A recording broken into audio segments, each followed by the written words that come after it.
You're putting, no, you write correctly. Hey, it's not an English class. So you're putting an awful lot of stock in the assessment you used, yeah? I made a very strong statement and nobody jumped on me. Of course, it is 8:40 a.m. But I said, assume a higher score on this test means they've learned math better. That's a pretty dangerous statement, right? That's a pretty dangerous statement. I mean, when's the last time a standardized math test measured how well you know math and not just how well you take standardized tests? Right? See what I'm getting at there? How many of you guys get the SAT? Anybody get the SAT in here? Yeah. You look at the math section of the SAT and you're like, wow, this isn't math. This is like Latin and logic. And it's wonderful, but it's not what's often taught in normal math classes. So it makes you wonder, how many of you took an SAT prep course? I used to teach those. And all I taught those students was tricks. That's all I taught those students was tricks on how to raise your score. Not learning math, but how to raise your SAT score. And I did it for like 3 or 4 years and I started getting like breaking out with highs. I'm like, I can't do this anymore. It feels like I'm breaking my mind mathematically. It's like, instead of teaching somebody how to play the drums, I'm showing them how to air drum effectively to convince somebody watching VH1 that they're watching a drummer. Like, that's what it felt like to me. So I gotta stop. People thought I was out of my mind. I'm like, no, I just can't do it anymore. So we're putting an awful lot of stock in this test. So let's trust it. Because like I said, I didn't see the assessment. Maybe it's been released since now. Okay. We got the data in. There is one thing I want to mention before we go on. I'm going to mute that. I want to mention one thing, and I'm putting this mostly in your minds for you future researchers out there, which I hope is at least a couple of you. There's one thing you should be concerned about when you're testing averages versus testing proportions. And that's something you should be concerned about is always outliers. Because they can pull averages. There is no such thing as a proportional outlier. There's no such thing as a proportional. You either have a characteristic or you don't. So there's no such thing as an outlier in proportions.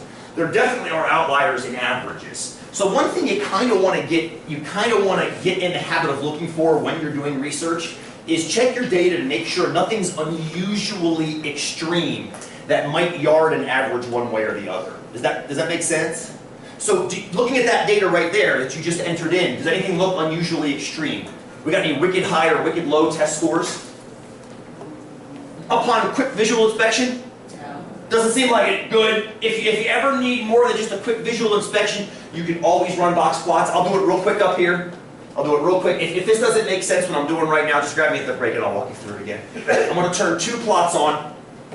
Plot 1 will be a modified box plot, just like in 243. I'm going to go L1 and L2. L1's the test scores. L2, I think, are the core plus frequencies. I'm pretty sure that's what I put in, right? And then with that, I'm going to also run a second box plot with L1 and L3, which would be the test scores and the traditional kids. So I can see both box plots together. And that'll also help me guide what I should believe is going on with the kids. Yeah, maybe. Let's find out.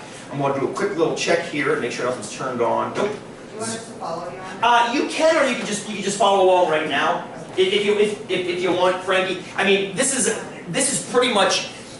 If you guys are researchers, which I'm assuming some of you will be at some point, this is all the stuff that a stat program is going to kick out for you automatically. So I'm more interested in that you can tell what this is and see what it's showing us. So let's see what it's showing us. Let me kill this front light.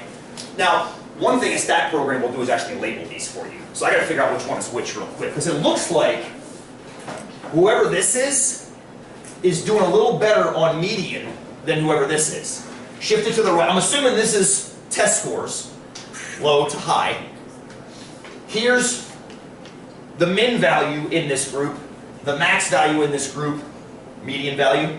Who's that right there? This is a throwback to 243. I'm being a total bastard right now. That's your quartiles, 25th percentile, 75th percentile. So you're getting your 25% of the chunks of the data. So I look at this, I say, oh look, that median's to the right of this median. Right? So this box plot looks like it shifted a little bit right. The maxes are about the same, the mins aren't too far off. But the medians, which is close to an average in bell-shaped data, which this looks like it roughly is bell-shaped. So now I want to know who's on the bottom. Is that the traditional kids or the core plus kids? I got to hit trace. I think it's traditional too. I want to double check. It is. So I hit trace. This is L1, L2, which means it's the core plus kids. This is L1, L. All I hit was trace, and then I'm hitting up and down and jumping it back and forth. So this is the traditional kids. So I don't think we should test to see if the Core Plus kids are doing better without technology. I think we should test to see if the Core Plus kids are doing, they might be doing worse. Yeah? That's what that big thing shows. Like, oh, crap. Yeah, I think the same thing. It might be doing worse. So I say we rethink our hypothesis, and rather than showing the Core Plus kids are doing better, let's see if they're doing worse. Fair enough?